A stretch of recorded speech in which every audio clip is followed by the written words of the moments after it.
Yun, ngayong araw nga papasok ako. Maganda nga ang panahon ngayon. Yan, medyo maaraw pero napakalamig pa rin dito. Kaya naka-jacket pa rin ako. Ito nga yung nilalakaran ko papunta ng work. Yan, maganda nga rito sa lugar na to dahil napakalinis.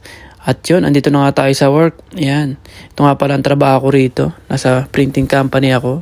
Operator ako ngayon ng stitching. At yan ang helper ko, isa siyang Polish na babae. Siya lang naglalagay. At yan, nalipat naman kami ng ibang pwesto. Yan, wala na akong trabaho ngayon sa machine ko kaya tumulong naman ako sa ibang machine. Yan, ako na ngayon ang nagbalagay ng box ng mga pliers dito sa amin. So ay lang madalas namin ginagawa pag wala na masyadong trabaho. 12 oras akong nakaganyan. Pero okay naman, hindi naman siya nakakapagod. Yun lang, buong araw ka nakatayo. Pero sanay naman. Yan, nirubber band ko na yung pliers. Mas okay nga ang trabaho ko rito kaysa nung nasa Singapore ako na nag-operate pa ako ng 4 o 5 makina. Sabay-sabay pa minsan. Kaya minsan dun sobrang pagod ko. 12 oras din ako nagtatrabaho dun. Pero dito, 3 days lang yung pasok ko. Then 12 hours sa isang araw. At yung makina lang na i-operate mo, yun lang ang i-operate mo pag wala. Wala ka nang i-operate kundi tumulong ka lang sa mga ibang machine na in-operate. Yan, nilalagyan ko na siya ng label. Yun. At ang kagandahan pa dito, hindi siya masyadong mahigpit katulad sa Singapore na sobrang higpit. Pero masaya rin naman ako na nakapagtrabaho din ako sa Singapore.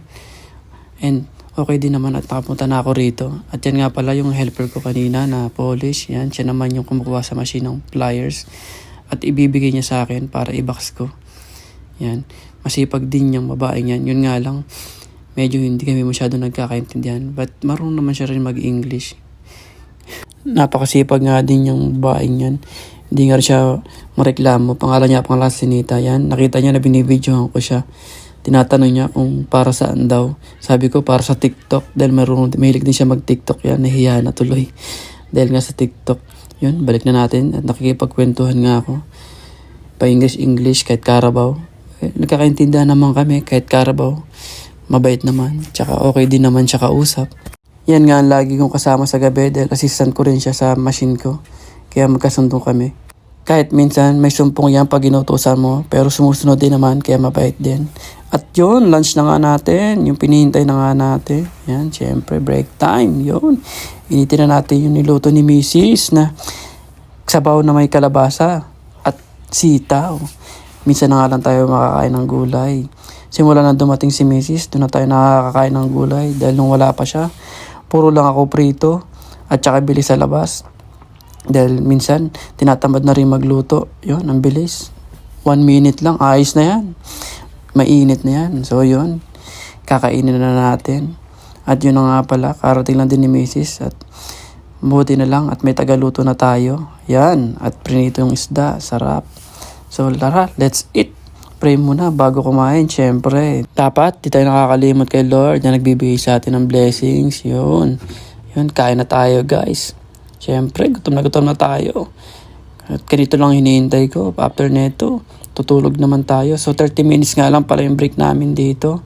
Then, after nun, 3 minutes na break na uli. At yan, pauwi na tayo guys. Masyadong mabilis, transition.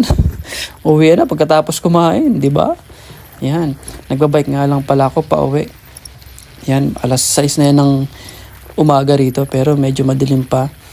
At yun, medyo madulas lang ang daan at napakalamig nga dito sa lugar namin.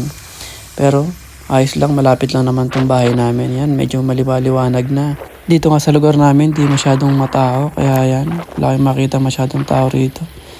And sana next month, makapag-exam na tayo sa license para maka-apply na tayo ng lisensya at makakuha na ng sasakyan. Yan, dinadaanan ko nga pala is madilim yan. Malapit na ako sa bahay.